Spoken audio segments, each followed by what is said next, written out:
Jaya Radha Madhava Kunja Bihari.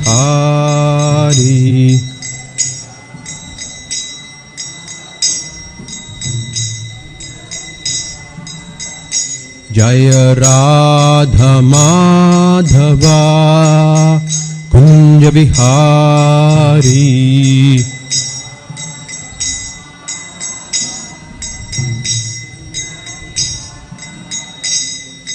Gopi Jana Vallabha Girivaradhari.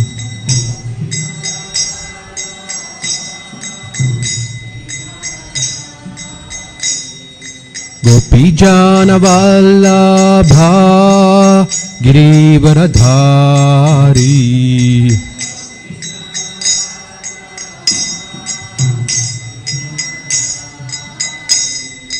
Yashoda Nandana Vrajana Ranjana.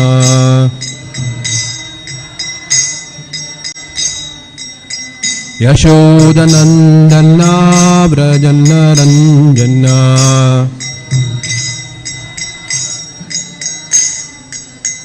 Yamuna Tira Vānaprastha.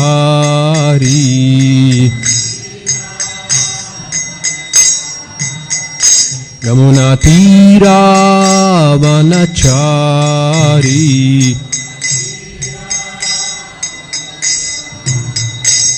Aya Radha Madhava Kunja Vihari.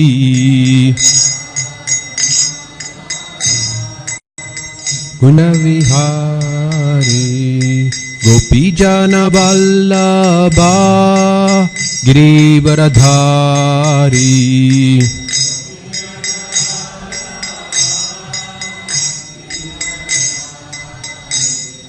Yashoda Nandana Vrajana Ranjana.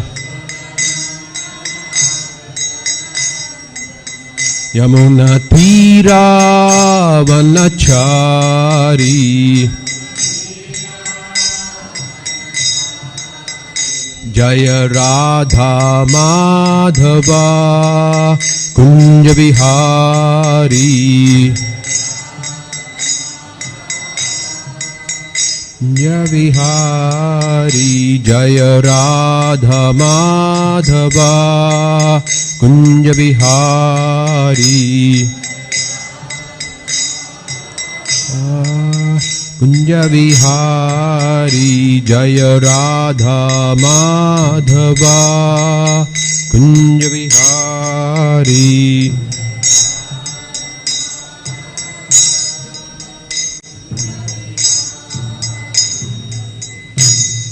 Jayam Vishnupad Paramahamsa Pragvajakacharya Ashtotra Satashishimad. His Divine Grace A.C. Bhaktivedanta Swami Srila Prabhupada Ki Jai. ISKCON BBT Samstapakacharya, His Divine Grace A.C. Bhaktivedanta Swami Srila Prabhupada Ki Jai. Srimad Bhagavatam Ki Jai. All glories to simple devotees, all glories to simple devotees, all glories to simple devotees, all glories, all glories, all glories to Shri Guru and Gauranga, all glories to Prabhupada.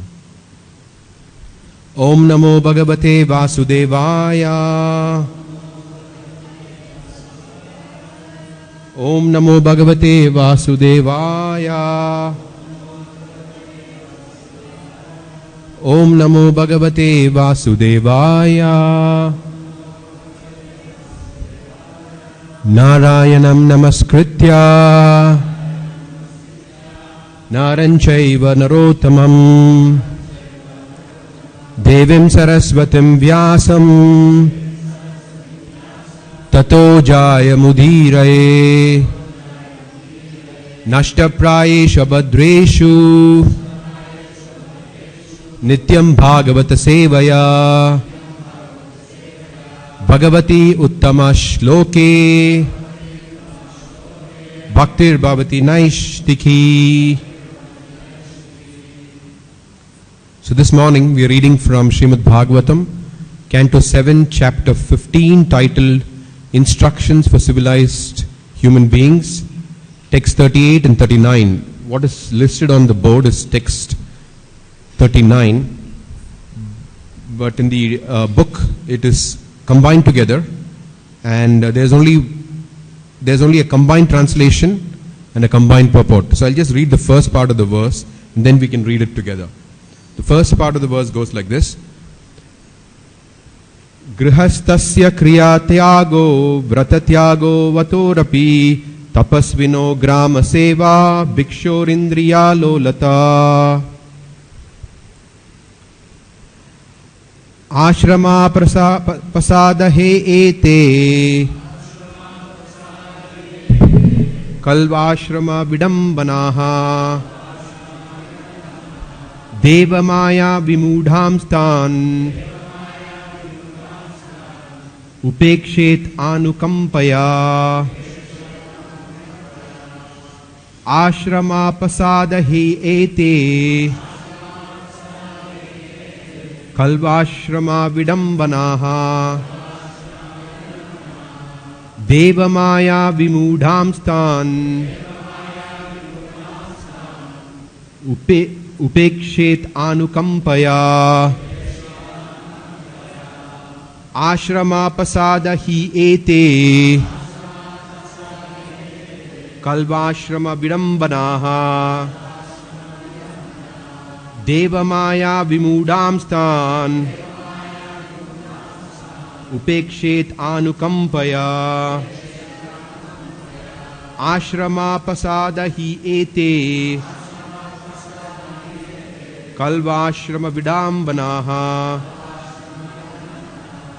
devamaya vimudhamstan upekshet anukampaya.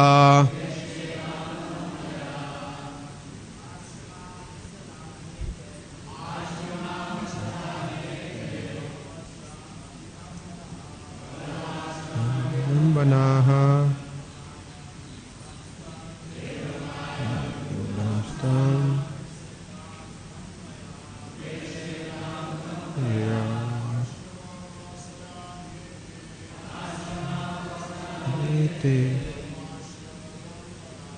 kalvashrama vidambanaha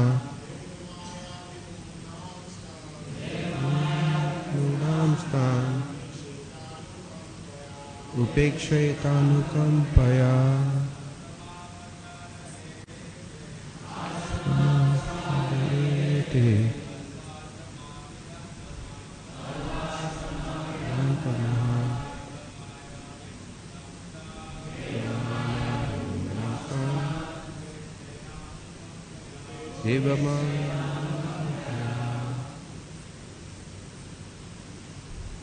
Matajis.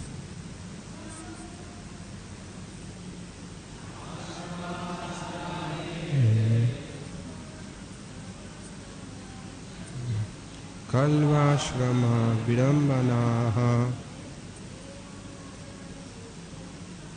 devabaya vibudhamstan shetan upaya vānaprastha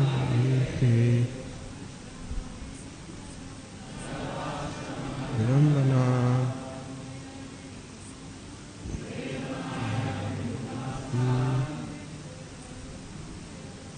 Shet anukampaya. Gṛhastha-āśrama, for a person situated in householder life. Kriya-tyagaha, to give up the duty of a householder. Vrata-tyagaha, to give up vows and austerity. Vato, for a brahmacārī. Api, also. Tapasvinaha, for a vānaprastha, one who has adopted a life of austerities. Grama-seva, to live in a village and serve the people therein. Bhikshuho, for a sannyāsī who lives by begging alms. Indriya-lolata,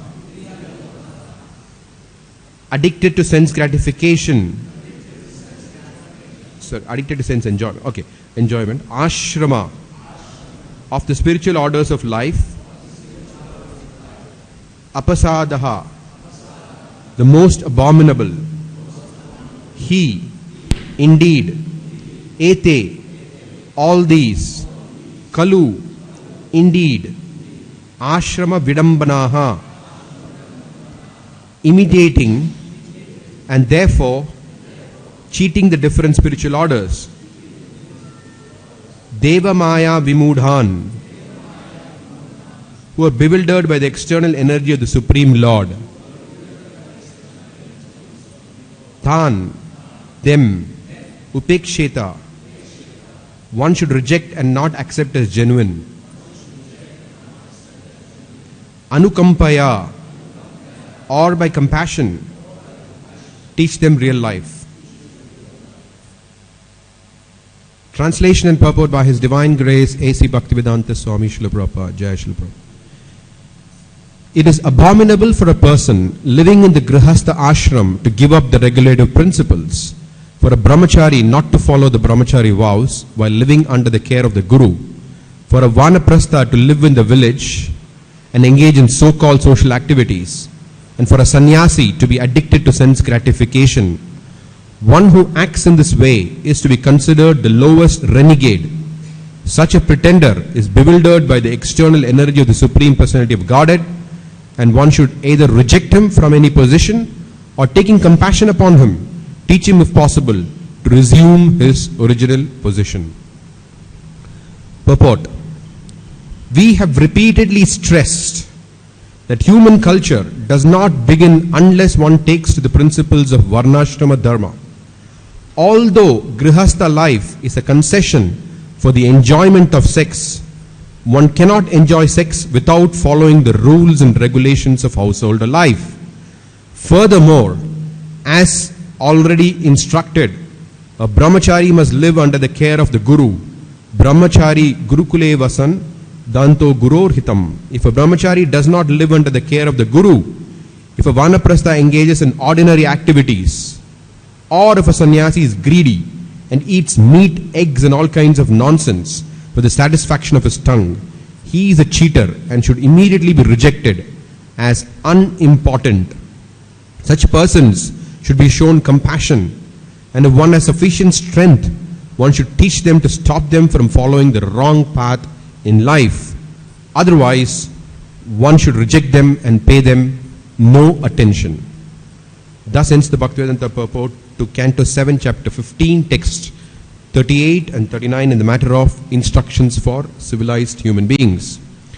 Om ajnānatimirandasya gyanāñjana shalakaya chakshurun militam yena tasmai Shri Gurave Namaha. Shri Caitanya manobishtam stapitam yena bhutale swayam rupa kadam mahyam dadati svapadantikam. Vandeham Shri Guru Shri Yutapadakamalam Shri Gurun Vaishnavamscha Shri Rupam Sagrajatam Sagana Raghunathan Vitam Tam Sajivam Sadvaitam Savadutam Parijana Sahitam Krishna Chaitanya Devam Shri Radha Krishna Padan Sahagana Lalita Shri Vishakhan Vitamscha. Nama Om Vishnu Padaya Krishna Preshtaya Bhutale Srimate Jayapataka Swaminiti Namine Namacharya Padaya Nitai Kripa Pratayine Gorakata Damadaya Nagaragrama Tarine. Namam Vishnu Padaya Krishna Preshtaya Bhutale Srimate Gopi Pananadana Dase Iti Namine. Namam Vishnu Padaya Krishna Preshtaya Bhutale Srimate Bhaktivedanta Swaminiti Namine. Namaste Saraswate Deve Gauravani Pracharine Nirvishesha Shunyavadi Paschatya Deshatarine. Vanchakalpatarubhyascha Kripasindubhya Evacha Patitanam Pavanebhyo Vaishnavebhyo Namo Namaha. Jai Sri Krishna Chaitanya Prabhu Nityananda Shri Advaita Gadadhara Shrivasadi Gaura Bhakta Vrinda. Hare Krishna Krishna Krishna Hare Hare Hare Rama Rama Rama Hare Hare. Katanchana Smrite Yasmin Dushkaram Sukaram Bhavet Vismrite Vipritam Syat Sri Chaitanyam Namamitam Mukam Karoti Vachalam Pangum Langayate Girim Yatkripatamaham Bande Shaguruntarinam Yatkripatamaham Bande Paramananda Madhavam Sri Chaitanya Ishwaram. So, we've been having a series of very strong verses and very strong purports. So here's another one. Very strong text, very strong purport. And Prabhupada begins the purport by saying, we have repeatedly stressed that human culture does not begin unless one takes to the principles of varnashram dharma. So here in this particular text, it is brought out how the gṛhasthas, the brahmacāris, the vānaprasthas and the sannyāsīs have to strictly follow their vows. So Prabhupada begins his purport by saying, although grihastha life is a concession for the enjoyment of sex, one cannot enjoy sex without following the rules and regulations of household life. So Prabhupada prescribed for the members of the International Society for Krishna Consciousness, they should have sex only for the procreation of children once a month, and one should chant 50 rounds. So this is the prescription that Prabhupada has given us, and those of us who have taken initiation have taken this vow. Sometimes it is argued that Prabhupada gave two standards. One is the higher standard, which is this: sex once a month for the procreation of children, chant 50 rounds. The other is do your best. That is also, it's a lower standard, but it's nevertheless a standard. But if you notice here, it is said it is abominable if one does not follow the vow.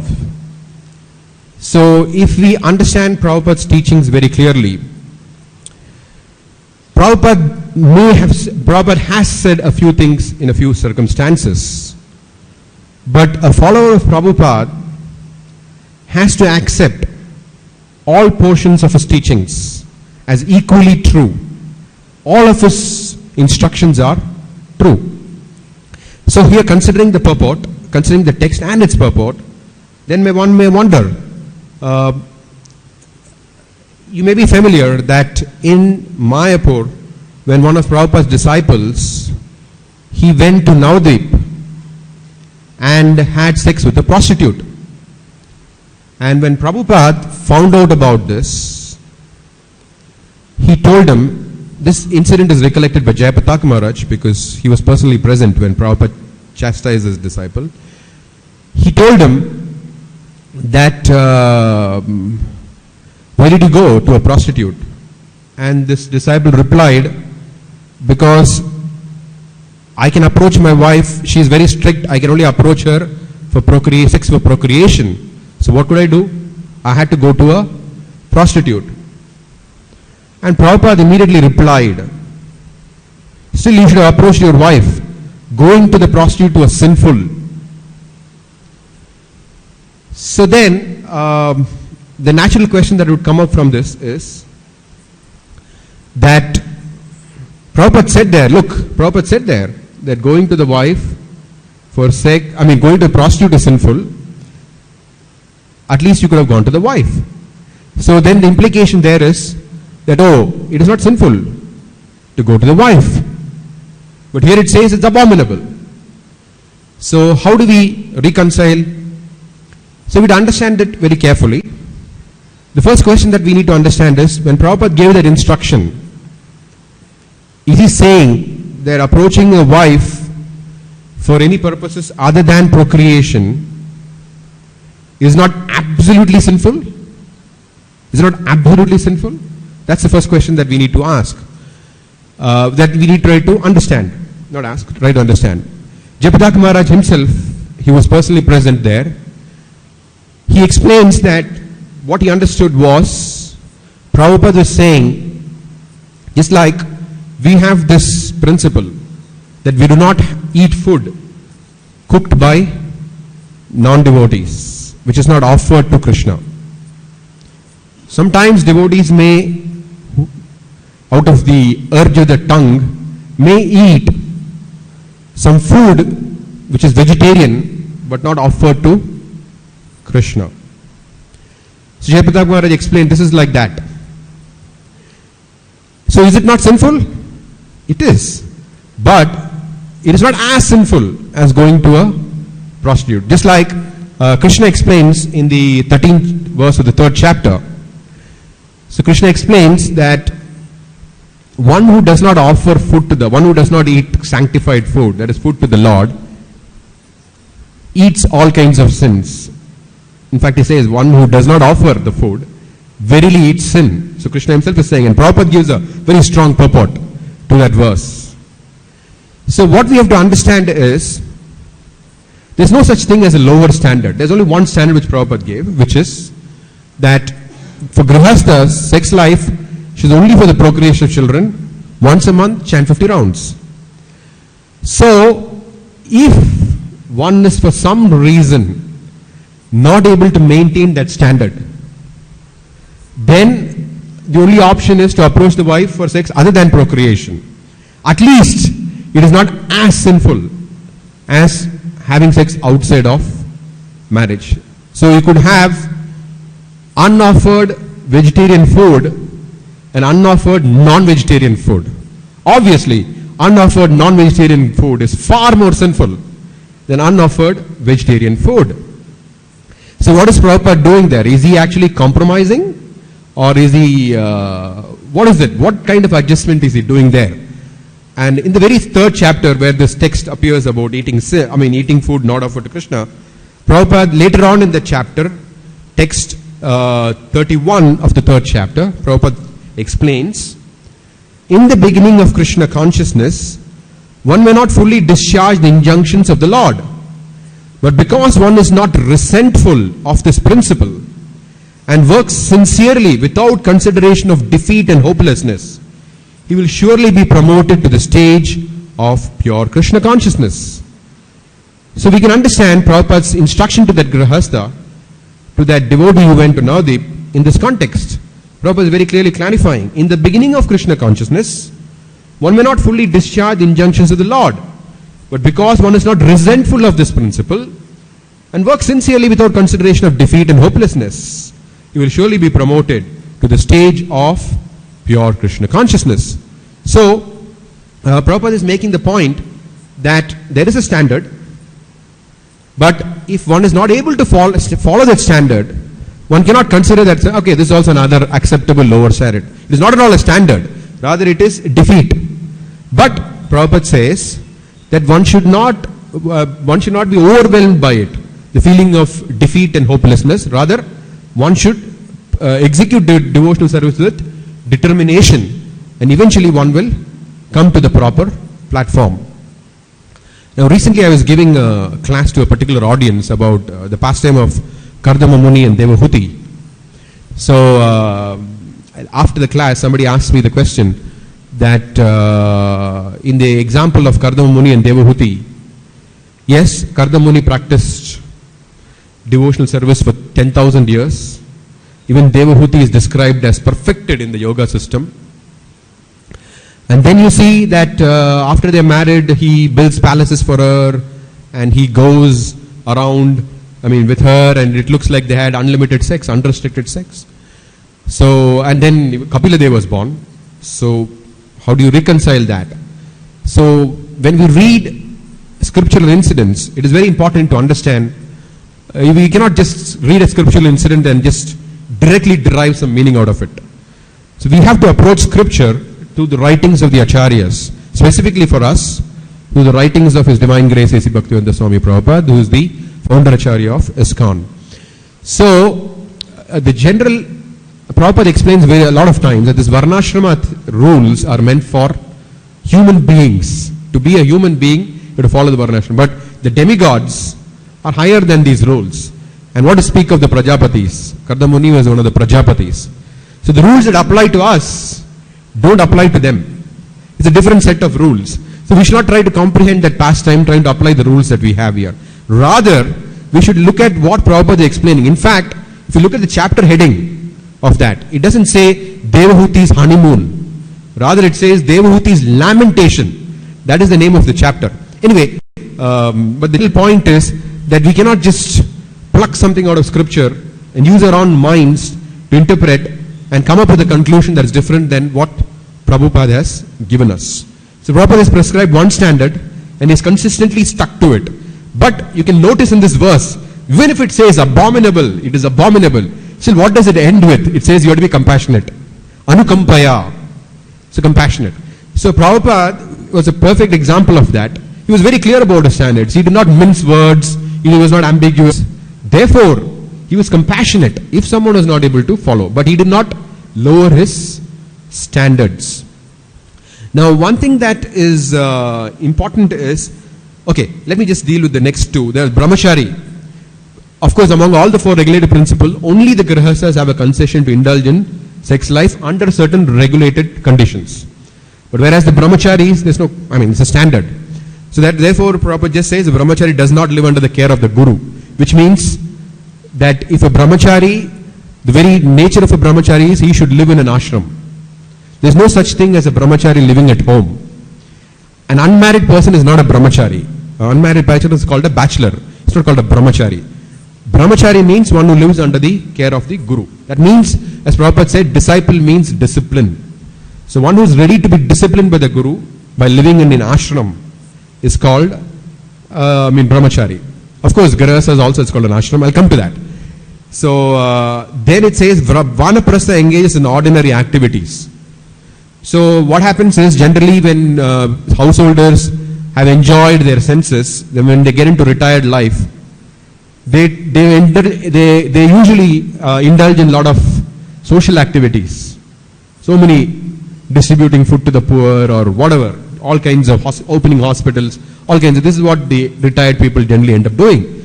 So Prabhupada says that they should not waste their time in these things. Vānaprastha is not meant to do that. They are focused on increasing their dependence on Krishna. And finally Prabhupada speaks about a sannyāsī should not be greedy and eats meat, eggs and all kinds of nonsense. Of course, we may think which sannyāsī eats eggs and all that. But Prabhupada was very conscious of the fact that at the Ramakrishna mission, the sannyāsīs are allowed to eat meat, fish, eggs. So Prabhupada calls this as greedy. Such a sannyāsī is unfit, meant to be rejected. So, so what do we understand basically from brahmachari life, grihastha life, brahmachari life, vānaprastha life and sannyas life? What we understand from it is performed under rules and regulations. And what is it meant to create? What is meant to increase? Of course, devotional service produces attachment to Krishna, but it also produces detachment. So these four ashrams, the brahmachari, grihastha, vānaprastha, sannyas, are meant to show the gradation of renunciation. Of course, now somebody may ask, brahmachari is unmarried, but grihastha is married. So how do we say that grihastha is more renounced than a brahmachari? So that has to be understood in context. For example, if somebody has lived in a brahmachari ashram and eventually after 20 years or whatever, 20-25 years, he's taken gṛhastha ashram, and somebody may join the brahmachari ashram, young boy. Obviously, the grihastha who has practiced brahmacharya life and was taken to marriage is definitely more renounced than a new brahmachari bhakta. So it is spoken of in that context, not that grihastha and two people, one of them continuing to be remaining brahmachari, one of them getting married. It's not that the grihastha is more renounced than the brahmachari. It's not like that. But in general, sequentially, that if you look at it, then the grihastha ashram. That's why Prabhupada, even when offering flowers during Guru Puja, Prabhupada said first the sannyāsīs, then the grihasthas, then the I think first he said woman. I don't remember the order, but definitely he said sannyāsīs before the grihasthas and brahmacharis, and grihasthas before the brahmacharis. So that is the social etiquette, that generally the grihasthas have become grihasthas after practicing brahmachari life. They already got experience in brahmachari life, and when compared to a new brahmachari, obviously this grihastha is higher than a brahmachari. Now, what we understand from this whole thing is that either all the ashrams are characterized by renunciation. Definitely characterized by renunciation. It's only a question of degrees. That is why in the Caitanya Charitamrita, Krishnadas Kaviraj Goswami mentions this very clearly. Mahaprabhu Bhakta Ganer Vairagya Pradhan Se Deki Priti Hon Gaura Bhagavan. It doesn't say Mahaprabhu Sannyasa Bhakter Vairagya Pradhan. Rather it says the most prominent characteristics, Mahaprabhu Bhakta Ganer, all devotees of Chaitanya Mahaprabhu, what is their most prominent characteristics? Renunciation, vairagya, detachment. So whether one is a brahmacārī in the line of Lord Caitanya Mahaprabhu, whether one is a gṛhastha, whether one is a vānaprastha, whether one is a sannyāsī, all of them are characterized by renunciation.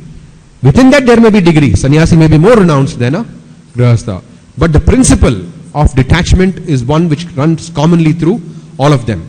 That is why sometimes people say that especially Prabhupada is criticized for conducting marriages. No, not Prabhupada is criticized. Prabhupada writes, normally a sannyasi does not perform marriage ceremonies. But Prabhupada says that a devotee is even higher than a sannyasi.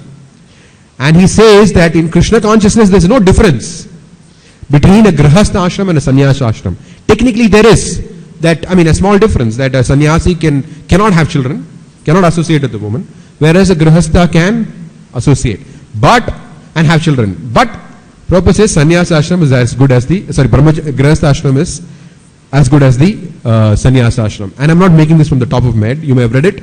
So I just wanted to establish that very clearly, how Prabhupada has repeatedly said that. So this is from a lecture in Bombay on the 29th of March 1971. Prabhupada is talking on 7.3. Om Vishnupad Paramahamsa Parivrajākacārya Ashtotara Shatashri Srimad Bhaktisiddhanta Saraswati Maharaj Prabhupada was creating more brahmacārīs and sannyāsīs for preaching work. But I am creating more gṛhasthas. Applause. Because in Europe and America, the boys and girls intermingle so quickly and intimately that it's very difficult to keep one brahmacārī. So there is no need of artificial brahmacārīs. It is sanctioned. My Guru Maharaj wanted to establish Daiva Varnashram. So married life is called gṛhastha-āśrama. And then Prabhupada says, it is as good as sannyāsī-āśrama. Because it is a life filled with regulations. It is not an unrestricted householder life. So Prabhupada says, it is as good as sannyāsī-āśrama. Then Prabhupada writes a very interesting letter to Hamsadutta Prabhu. At that time he was not a sannyasi, and he writes in regard to Shivananda, who also wanted to get married. So he's writing to a group of grihastha devotees. And notice what he writes. Actually, all of you are more than sannyasis. Anyone who has dedicated his life to Krishna, he is a sannyasi, yogi, and everything. That is the statement of the Bhagavad Gita. One who does not work for his personal benefit, he is a sannyasi. So that is the point, that Krishna conscious devotees are not meant to work for their personal benefit, whether it's a sannyasi or grihastha. That is what defines whether one is a sannyasi. So it is not that grihasthas think, okay, I have a license to get married, so I can do whatever activity I want with my wife, or I can do whatever activity I want to do with my husband. No. There's very clear rules. Rule is, do only those activities which are pleasing to Krishna. Finished. Which are directly pleasing to Krishna. Don't do activities which you think, are good for yourselves or for some sense gratification.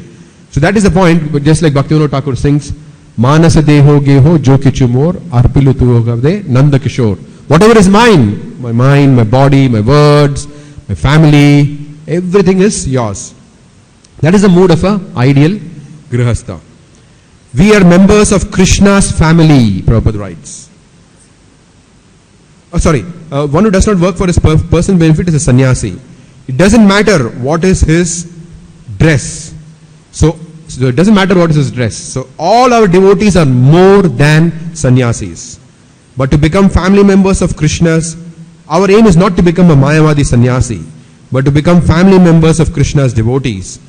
Krishna maintains 16,000 families.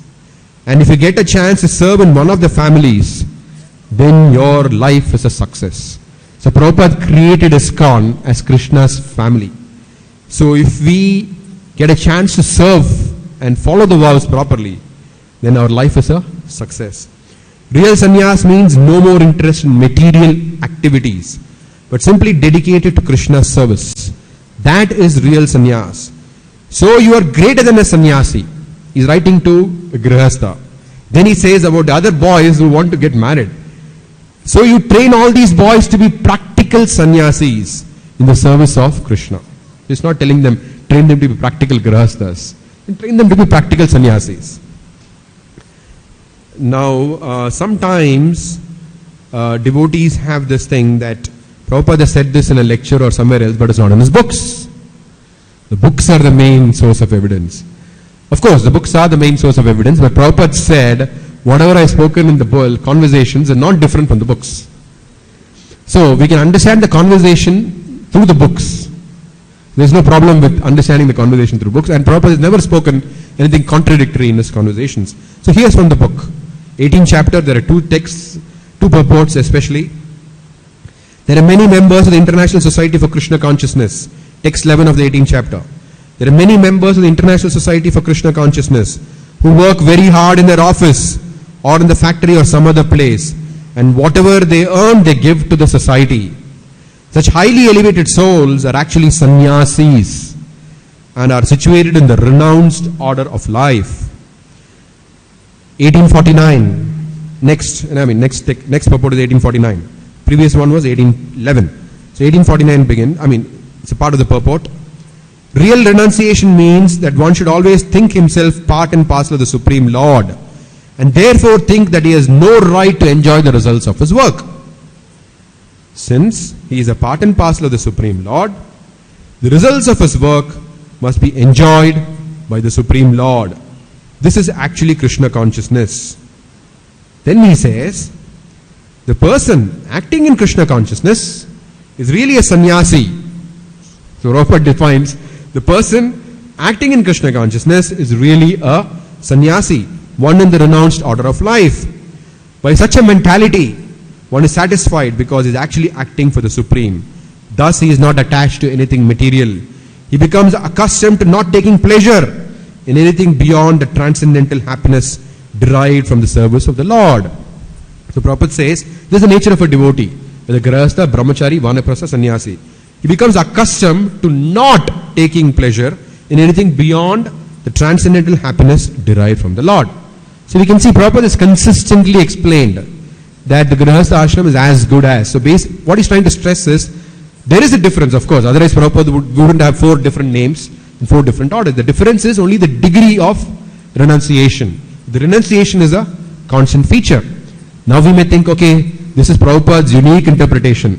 Sannyas ashram and gṛhastha-āśrama are the same. Maybe Prabhupada is explaining like this. This is not the Vedic standard and whatever. But Prabhupada is not unique in saying this.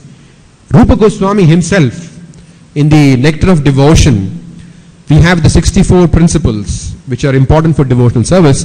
One of the principles is one should not accept too many disciples, construct too many temples, or construct or read too many books, it says. That's one of the principles.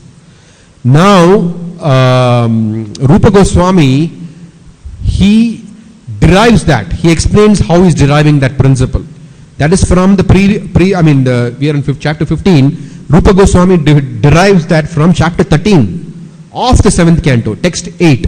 There it says, what does it say? It says a sannyāsī should not accept many disciples, should not build gorgeous temples, should not build many temples, and should not read too many books. So Rupa Goswami gives a reference that he is deriving this principle from there. Jiva Goswami in his commentary clarifies that although Rupa Goswami is referring to the 7th canto, 13th chapter, 8th text in reference to sannyāsīs, actually this instruction applies to all devotees, not just sannyāsīs. Jiva Goswami explicitly clarifies that. So Prabhupada also in that same section, when in the Nectar of Devotion, he clarifies that this is meant for everybody. So Prabhupada is not just uniquely trying to give some unique interpretation. He is following the parampara faithfully. And Rupa Goswami, who is the leader of the followers of Caitanya Mahaprabhu, he has clearly explained that this is meant for everybody. So the concept that of householder life as being equal to or similar to sannyas life is not some extreme Prabhupada from the Vedic age who do not understand Western psychology. No, it's just standard Gaudiya Vaishnava philosophy. Just standard philosophy of pure Krishna consciousness. So, at the same time, so I've spoken a little bit on the strong side. Let me close this class with some encouraging words from Prabhupada, especially for the householders in this room. Prabhupada visited Tehran in 1976, and Prabhupada had sent Atreya Rishi Prabhu, Dayananda Prabhu and Nandarani, and there's a Navayavana Prabhu and his wife, and there's Parivrajaka Swami who had gone there. And when Dayananda and Nandarani went there, Prabhupada then instructed them to take up some job. I mean, how do you can't open a temple in Tehran. So Atreya Rishi Prabhu was already working in a computer company, I think. He was an accountant in some big company. And Dayananda and Nandarani, Dayananda was working in a computer company, Univac. It was a competitor of IBM. And when Prabhupada reaches Tehran, they all come to the airport to see him. And Prabhupada is very happy seeing Dayananda Prabhu and Nandarani. But in fact, Harishwari Prabhu expresses his surprise. Pleasant surprise, not a negative surprise. He's saying that how in America, before Dayananda Prabhu had left to Tehran, he was in his normal dress, normal ISKCON devotee dress, in dhoti kurta and talak and all that.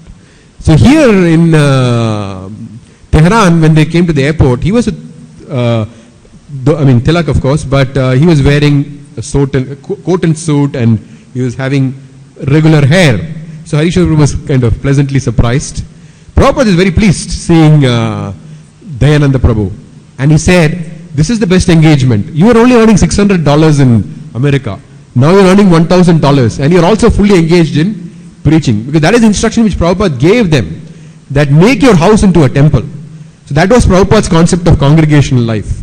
It is not that it is my house and I host some guests as devotees or whatever.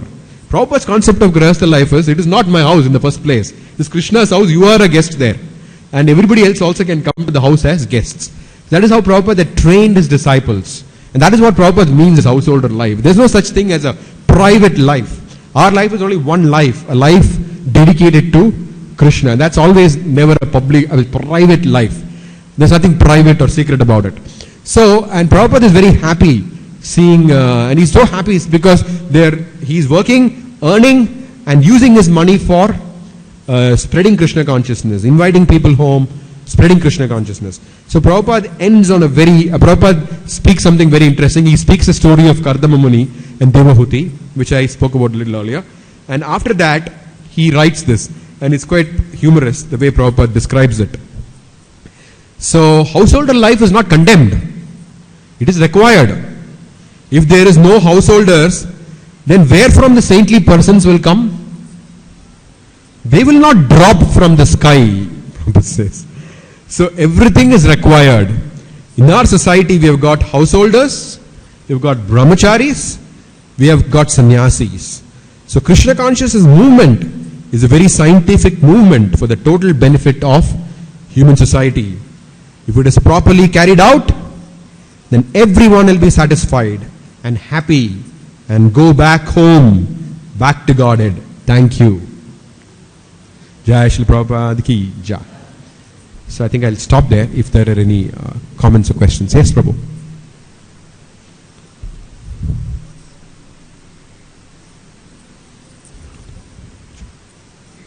Yes, Prabhu.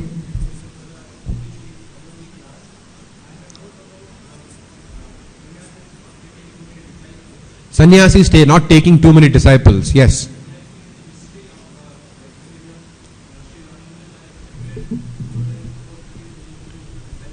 Yes.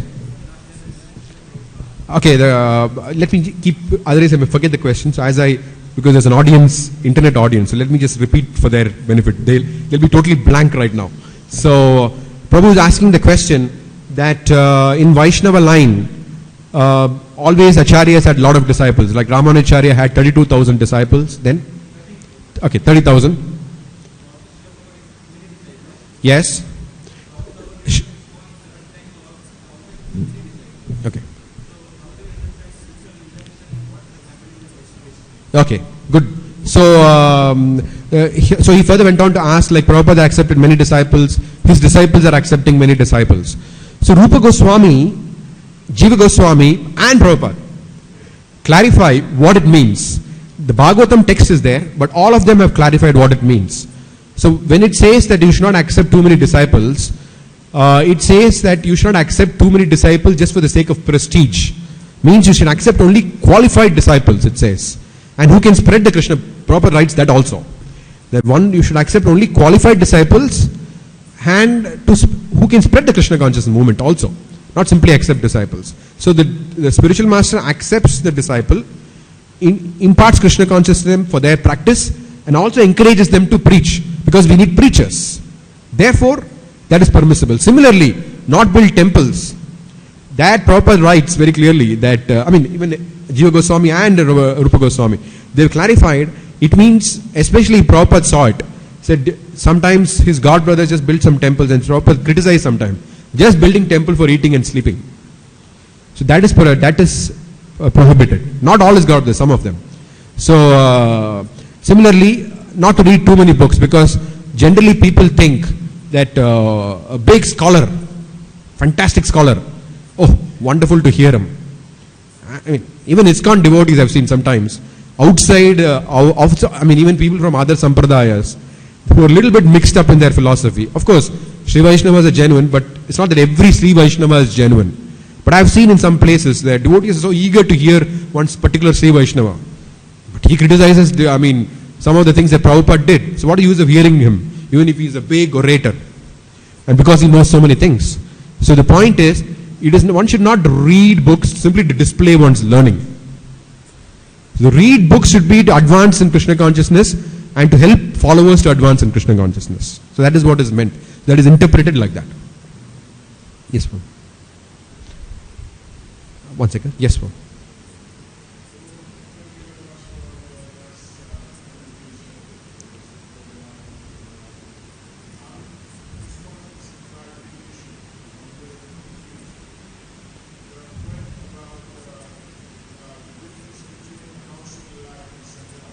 The difference, okay, Prabhu is asking the question, he's asking a question about the difference between householder and grihastha, and sannyas. Okay. Pardon? Okay. Yes.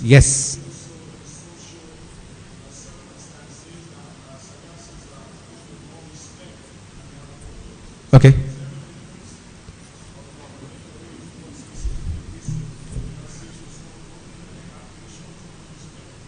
Very good point. Prabhu is asking the question that I mentioned, on the one hand devotional service, the other hand renunciation. So sometimes sannyasis are shown respect, even what do you say? Are shown more respect. So is that necessary? Okay, a good question, very good question. See, let's take this. Usually when these things are done, it is done with a standard understanding. What is the standard understanding? That when you progress in devotional service, you automatically develop renunciation. Okay? So a devotee who is very serious in Krishna consciousness and who is also a sannyāsī is definitely the topmost, obviously. Because, as you progress in devotional service, renunciation is supposed to naturally come. Prabhupada writes it. That is the test. There is no such thing as advancement in Krishna consciousness without renunciation. It is an automatic, follows like a shadow. Now, the question may come up that what about a sannyāsī apparently is not as advanced as a grihastha, and is not renounced as a grihastha. That happened in the life of Ramanujacārya. One of his disciples was more advanced than the sannyāsīs and the brahmacāris. In fact, the sannyāsis and brahmacāris what happened was this, that Prabhupada, Ramanujacārya, this is a very nice story which illustrates this in fine detail. So Ramanujacārya told one of his disciples, I want to teach my brahmacāris and sannyāsis what is really renunciation. So what he does is, he says he had a disciple, I forget the name of the disciple. Huh? Who? Ramanujacārya's disciple? Damodar Das, is it? Okay. So Ramanacharya had a disciple, Dhanurdhar Das, and he was an ideal grahastha and renounced actually. So what Ramanacharya does is, he tells one of his disciples, you do one thing. You go tomorrow in the night to to this Dhanurdhar's house. Ramanacharya tells this disciple, you go to my disciple Dhanurdhar's house when Dhanurdhar is not at home and when his wife is sleeping. And then you try to steal all the jewels of his wife, Dhanurdhar's wife. So then this disciple goes, he breaks into the house, and suddenly the wife is alarmed. Night somebody has broken into the house. When she opens her eyes, she sees it is one of my guru's disciples who has come. Then she just lies down in the bed still, because guru's disciple, she doesn't know what to do, just lying down still.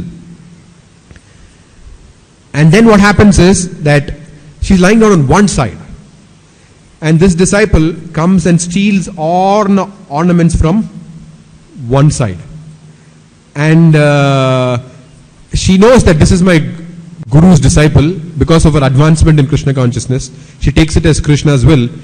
So because of her advancement, and so what she does is she turns so that the disciple can take away the jewels from the other side. But the moment she turns, immediately this disciple gets frightened and he runs away from the house. And then what happens is, Ramanacharya instructed the disciple, do not come back to the ashram. You have to wait until Dhanurdhar returns home and see what happens. Okay? And then what happened was, Dhanurdhar comes home and he sees very strange that his wife has got jewels only on one side, the other side has no jewels. One earring, one nose, whatever. Things on one side, bangles, one side ring, whatever. So, then he's very surprised. He says, what happened? So then she says, actually one of our god brothers, he came here and he was trying to steal my gold jewelry, and I was sleeping on one side, and I knew it must be for some spiritual purpose. I don't know what. Maybe Guru Maharaj sent, I don't know what it was. So I was trying to facilitate him by turning to the other side. But when I turned to the other side, he got frightened and ran away. And then he sees this exchange, and then Dhanurdhar is he's upset. He's saying, we couldn't serve our Guru Maharaj properly, Ramanacharya properly, our Acharya, we could not serve him properly. What a disgrace. So he was very repentant, upset about it. So then what happens is, Ramanacharya tells this disciple, now this has happened, now you do another thing. Tomorrow when the brahmacharis and sannyāsīs are sleeping in the ashram, you steal their clothes. Okay, so she does it. He goes and he steals the clothes of the brahmacharis and the sannyāsīs. Not all the clothes, some of the clothes. So then the next morning, when they get up, there's a big commotion in the ashram. They're fighting with each other. You stole my dhoti, you stole my kaupin, you stole this, you stole. So there's a big fight going on. And then these sannyāsīs and brahmacharis, they were actually a little bit upset because Ramanacharya would show special favors to Dhanurdhar Das, his grahastha disciple. So the brahmacharis and sannyāsīs were a little bit upset. So Ramanacharya did this just to demonstrate to them, look, you people are sannyāsīs and the brahmacharis, but you do not have the renunciation that these people have. Look at my grahastha disciples. They are more than you in renunciation. So that was the point that he tried to bring out with this pastime. So it is not necessary that somebody has a saffron cloth and a saffron danda is more renounced than a grahastha. Therefore in the Rupanuga line, especially in our line, we do not discriminate when it comes to offering obeisances. Discriminate in the sense that if you have an advanced Vaishnava, there's a rule that whenever you see a sannyāsī would offer obeisances. But for us Gaudiya Vaishnavas, the principle is whenever you see an advanced devotee would offer obeisances, not just sannyāsīs. The Prabhupada also, that's a standard Gaudiya Vaishnava etiquette. So that is how it is modified. It is not just the sannyāsīs, but sannyāsīs have to be, because it's assumed, at least as a social custom, it's assumed that they are both advanced and renounced. Maybe they are renounced but not as advanced, but still, as a respect, a social custom for their official dress, we have to offer. There's something as a custom you do it, something factually also. They may be factually advanced or not, we don't know. Any case, we would offer obeisances. But if we see an advanced grihastha devotee, it's an offense if we don't offer obeisances. Like the way we do. We cannot discriminate. He's a sannyāsī, therefore I can offer obeisances. This devotee, he is a grihastha, why do I need to offer obeisances? No, that's a standard etiquette. That whether it's a sannyāsī or grihastha, whoever is advanced, you have to. You have to offer obeisances. I have seen some exemplary people. Radhanath Maharaj, whether it is sannyāsī or advanced grihastha, he just offers obeisances, including to his own disciples. Bhaktisiddhanta Saraswati Thakur also was like that. I mean, of course, just giving you some examples. Like whenever Bhaktisiddhanta Saraswati Thakur, anybody would come and offer him, he said, "Das was me, I'm your servant." And he generally actually meant it. He would return the obeisances. Yes, Prabhu.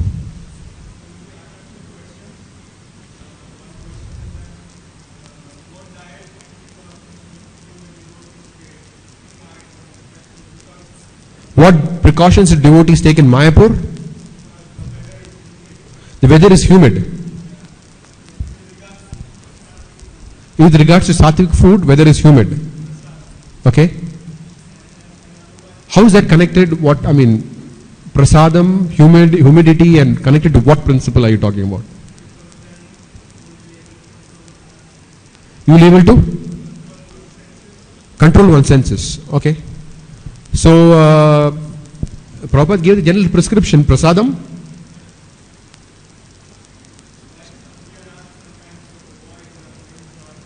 Avoid brinjal. No, I mean, okay, I got your point. Okay, I got your point. So, you're getting into types of food, right? Well, there is no particular, see, Prabhupada did certain things, which, I mean, if you go to Jagannath Puri, they don't use tomatoes, they don't use potatoes, they don't use all these things. They consider these as foreign vegetables, chilies. But Prabhupada didn't bother so much about these things. He didn't get into, because every element, if you take of Vedic life, you can go into various depths of detail. Okay? And one can get lost in the detail. In fact, if you take food, you have to wash your mouth a certain number of times. It's not enough to wash once or twice or thrice. So every element of Vedic culture has a lot of detail. So for us, it is safe because we don't have time. Neither is it necessary to go back to Godhead. So we can stick with that level of detail that Prabhupada gave us. That's more than sufficient. Like Prabhupada once said, you already have enough austerity. You don't have to increase your austerity.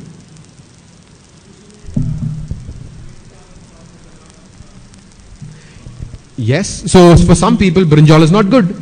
For some people, brinjal is fine. So if it's causing you some bodily disturbance to serve Krishna, avoid it.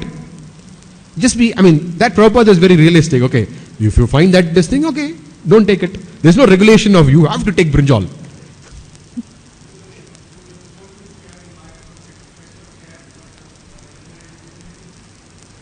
That is left to the individual devotee. Each person can decide for himself whether, because different body types react differently to foods.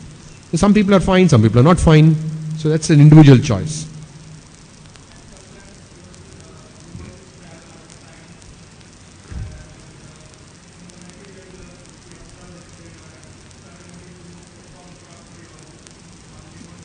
Perform what?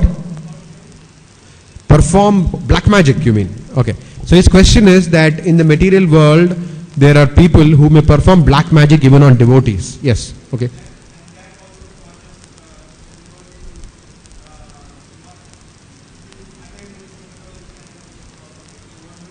That may make a devotee unable to control the senses.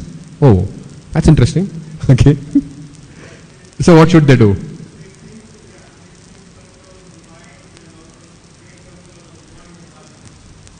They seem to control the mind and body. Okay. Let me tell you some incident from my life. Okay. So from that I can derive the general principle. About 15 years ago, there is one devotee who just happened to bump into me. He was living in the room next to me. We were in the Chakra building. He was living in the room next to me. Out of his own voluntary, he just had this feeling that I should check whether there are any negative elements in you. Okay. So then he said, I want to do some reading. So I was sitting in my room. He came to my room and he was doing something. I don't know what he was doing. Then he asked me, about 8 years ago, that time he said, about 8 years ago, you had a friend who used to practice black magic. Okay? I said, yes, I know of somebody like that. And when I was in college, I was preaching to somebody, and that person was involved with black magic. Then he said, so have you had food anytime in his house? I said, yes. I said, because he became a devotee. I mean, he was chanting 16 rounds, even had joined the temple and later left because he wanted to become a gṛhastha. So, I mean, he was a devotee, so I just had prasadam. So then he said, no, at some point, he has mixed your food with something. Okay? And because of this, you will notice this. I don't want to get into the details, but he said you will notice this symptom in your life. Are these symptoms existent in your life? I said, yes. So then you see, I mean, what I said is true. He said, first of all, he said somebody black magic, yes. 8 years ago. In fact, he told the time, he said 8 years ago, did you have some friend? And that was true. Only for 1 year I had that friend who became serious, initiated, then he left and whatever. So all the details are correct. And do you have these things? I said, yes. Then he said, look, you have to get rid of this. Otherwise, your spiritual life will be in trouble. Okay? So he said, okay, what we could do is, we could do a yajna with a ghost, or not, or whatever, black magic busting yajna with Hanuman and Krishna, something. That is what he prescribed. And I was not very convinced. But he was a Vaishnava, initiated devotee. So, and he's saying it's a Vaishnava thing. Okay? So what I did was, the best thing I thought under the circumstances would be to ask, Gopi Parandan Prabhu was here. He was living in the BBT building there, one of the rooms. So, when I went and told him this, so then he told me, what is all this? Said, he was upset. Usually, I've never seen Gopi Parandan Prabhu upset. Very rarely. But when I mentioned this, something like this to him, even I asked the question, what do you think? He got upset. And he said that this is very tamasic. And as devout members of the Krishna consciousness movement, we're not supposed to counteract something tamasic with something else tamasic. Then I said, but he's saying that it is a Vaishnava procedure. He said, but the procedure is tamasic. This is invoking the name of the Lord in a tamasic procedure. Okay? So then he said, forget all this. Just chant Hare Krishna. Just chant Hare Krishna. That's it. That is our process. Have faith in the holy names. That's all he said. It's almost 15 years. I just followed the instruction. I don't see those symptoms anymore. They all vanished. How did that happen? It's not that I was very advanced at that point in time, therefore I could withstand the effect. But simply the fact that, like, what the greatest asset for a devotee is faith. So if Prabhupada has said something, and if you have faith in that, Prabhupada says very clearly that we exclusively depend on Krishna, then you don't have to depend on these external factors.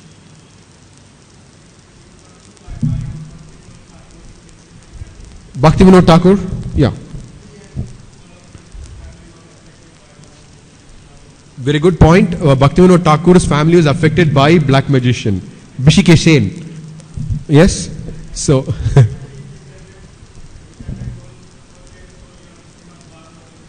he depended wholly and solely on the Bhagavatam.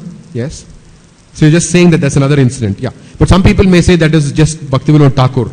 But at the same time, he underwent some suffering also. So in the in the pastime of Bhishma Dev, instructing at the time at his deathbed, he tells the Pandavas, Yudhishthira, they were also pious, extremely pious people, great devotees, eternal associates of the Lord. Why did they undergo so many sufferings? So it is explained there that Krishna puts these devotees into pure devotees, into these kind of situations, to show how they are dependent on the Supreme Lord at all times. So there in the pastime of Hrishikeshan, Bhaktivinoda Thakur depended exclusively on the Bhagavatam. So somebody asked me this question, why did he get affected by all these things? Means he fell sick, all kinds of things happened. But Krishna does these things to show this is the power of pure devotional service. Power of a pure devotee. Even though these things may happen, he does not lose faith in the Lord. He continues with his faith in the Lord, and the Lord just removes it. Thank you for bringing up that, Bhaktivinoda Thakur.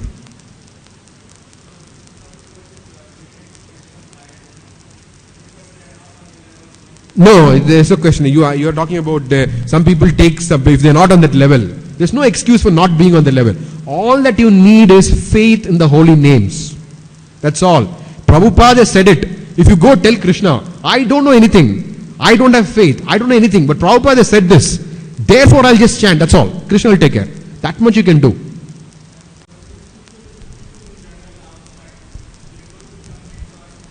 People outside go to exorcists. That is tamoguna. Once they become devotees, why do they do that? They can get out of tamoguna by becoming devotees. So you preach to them, give them the supreme medicine, the holy name. That's all. They'll be fully cured. Yeah, make them devotees not easy. Give them from prasadam and association of devotees, like that. Under any circumstances, one should not do these things. But what to do? I mean, their foolishness. Sometimes, you could say if it is a Vedic method, it's fine. But sometimes one is totally un-Vedic. The counteraction is also un-Vedic. If the counteraction is at least Vedic, it's okay. It's better than for the hopeless people. Okay.